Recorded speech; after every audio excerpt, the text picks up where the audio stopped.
What's up, YouTube? Today I'm going to be discussing what I think are the 10 most underappreciated death metal albums out there. Underappreciated meaning either like the album before or the album after kind of like overshadowed it, or I don't really see people talking about it a lot, or it's just underrated. People don't actually realize how good it is. So I'm going to do a top 10 list, what I think. But honorable mention, Gorefest with Mind Loss. I feel like more people talk about False. Just in general, Gorefest in general, just I never see anyone ever talk about Gorefest. I think that Gorefest is one of the best bands out there. Really good stuff. Canceled. But yeah, Gorefest, if you haven't checked it out, I highly recommend. But number 10, Immolation with Failure for Gods. Production's awful. Horrible production. Great CD though. I think that No Jesus, No Beast in particular has become sort of like, people started like realize like that's actually one of like the best Immolation songs. I think it's like a live staple. I think I've seen it a few times. But even so, like Your Angel Died, God Made Filth, some really good heavy hitters. Again, the two previous ones are a lot more popular. Their later, like 2010 stuff is even more popular. It's like the first one that didn't have the classic logo. You see the logo on the back, but yeah, Failure for Gods, slept on. Next, not original print, but Septic Flesh with Mystic Places of Dawn. Great Greek death metal, Mediterranean. There was like other stuff, like it was like more like black metal, like Rotting Christ or like Nightfall, but Septic Flesh were like the heaviest, kind of like Greek deicide to me. But Mystic Places of Dawn I feel is very underrated. That like avant-garde type of, like, really just, you look at the original artwork and you just like feel like you're a Greek Spartan type of guy, like just battling in like the seventh son of the whatever type of thing. I don't know, some type of cool battle. Next we got Monstrosity with Millennium. Like right before Corpse Grinder went to Cannibal Corpse. It's not the first classic. I think it's like Imperial something. It might be Imperial Doom. Forgive me if I said the wrong album. I know a lot of albums. But this one's just heavy.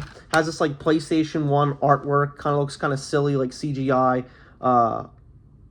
I fuck with it though. I have always said Millennium is one of the best death metal albums that Corpse Grinder has done. But I like it a lot. It's heavy. It's just heavy, you know. And it's like, again, it's in between when he went to Cannibal Corpse Revival, and it's right after their classic death metal album. This again, a Cataclysm with Temple of Knowledge, like the start of Hyperblast, that like Fear Factory type of like drumming. I love it. I think that like the earlier previous ones, like the sorcery, like wizardy type of stuff, but Temple of Knowledge, really good, fast, heavy. This was like, I used to listen to this like all the time in high school, and it sucks too because they don't play this type of style anymore. Like, remember I went with some members of Mortal Decay and Torture Crypt to Maryland Death Fest to see them open for Internal Bleeding and Deicide, and we were like so disappointed. We were like, what happened to the fast, like hyperblast drums, you know? But it's fast, heavy, vocals are like really just like very big bear sounding, but love this one. I always recommend that if you're gonna listen to one Cataclysm album, that one. I think I have a live album by them. That one's pretty good too. Very next, like sleeper, Vader with the Ultimate Incantation. I forgot the name of it. Vader Ultimate Incantation. This was on Earache Records, and it's like weird because this isn't like a classic like Earache release. You never see people talking about Vader when the topic of like Earache death metal, you know, you got like Morbid Angel, Carnage, Napalm Death, Massacre, Carcass. It's never like Vader, you know what I mean? Kind of like the later Morbid Angel type of albums. I feel like their style kind of evolved into like that later, heavier Morbid Angel style, kind of like groove, like not groove metal, but like they're like when Vader was in like the late 90s, it was a lot, his vocals were a lot more like shouty, and like it was kind of formulating a style of death metal that was a lot more mainstream, easy accessible. But I do think that this one is heavily slept on. I love these old 90s earache CD colors. Very nice. But this one's heavy. I always recommend this Vader. I know that the later stuff is a lot more technical, and like you'll see it a lot more like top 10 lists, like Litany with like wings, and like something with the blood, like, you know. But I do enjoy this one. You will never see anyone talking about it on like a top 10 list, or like if you had to pick 10 albums to take with you to an island to listen to for the rest of your life. Never hear it. At number 5 for underappreciated, underrated though, Internal Bleeding with the Extinction of Benevolence. Now, this one is like the weird middle child of Internal Bleeding, because you have the classic Voracious Content, and then after this you have the like classic hardcore, more slam, brutal death metal fusion with Driven to Conquer. This is kind of like the middle child. Didn't get appreciated. Pavement Records didn't really do a good job promoting it.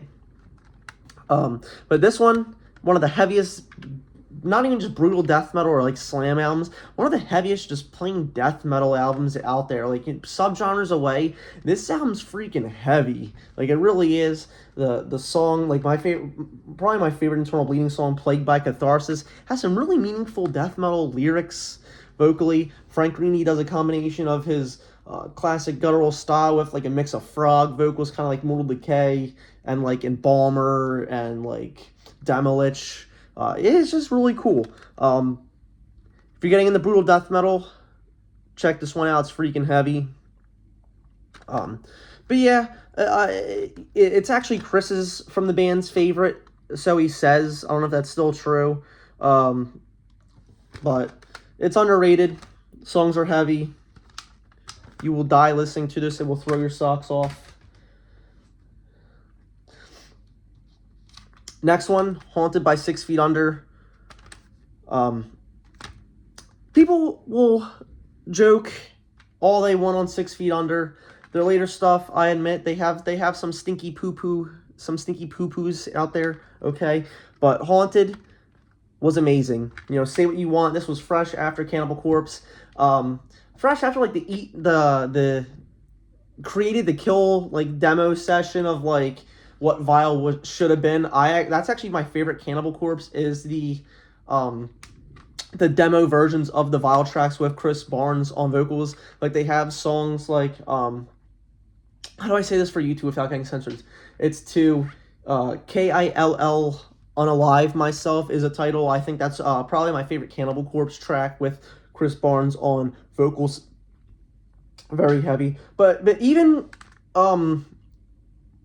people will say bad things about this, like it's just a bunch of B-side obituary grooves and riffs, and that I feel is entirely not true. You have great songs like Torn to the Bone, Silent Violence, some really classic stuff. Those are my 2 personal favorite tracks on this.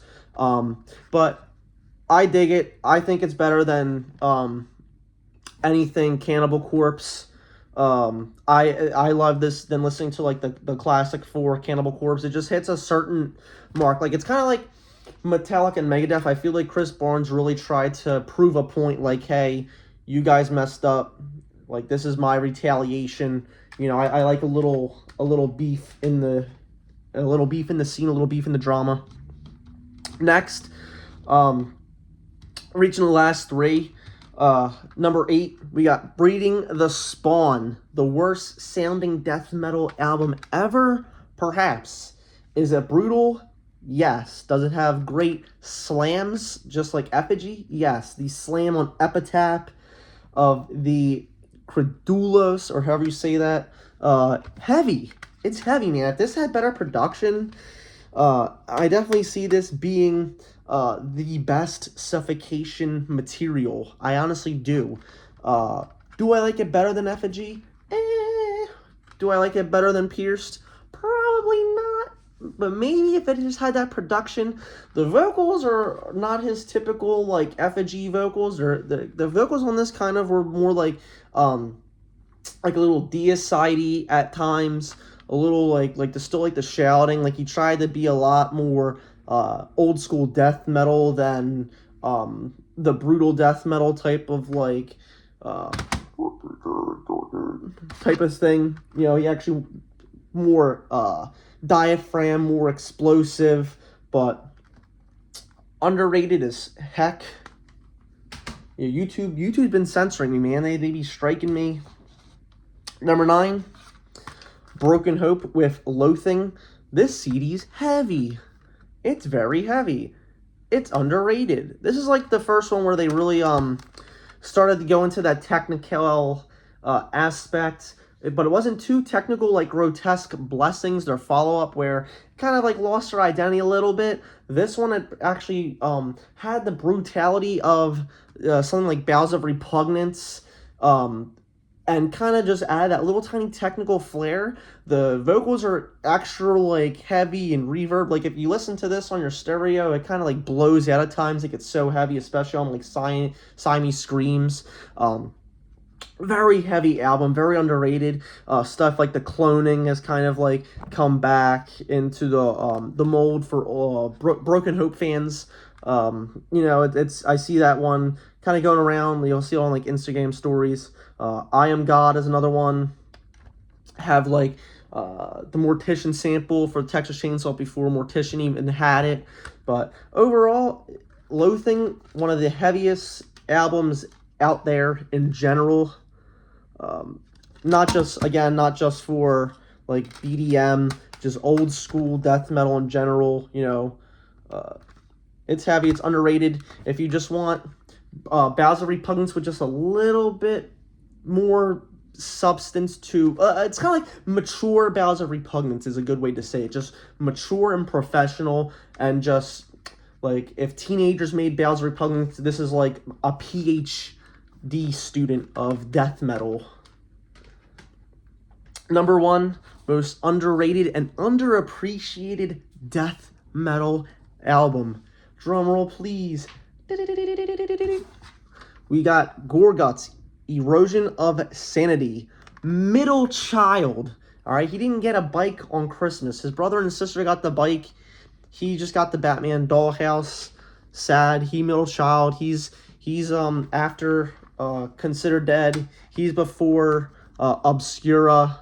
He's smack daddy middle. This is like the epiphany of like technical progressive death metal with really sophisticated riffs while still keeping like the gruesome, grisly, slimy aspect of early death metal, like Death, back when it had like the cool logo, like before Human. Vocals sound a lot like Chuck. Great stuff. Great songs. With the Flesh Shall Create. My personal favorite, Orphans of Sickness.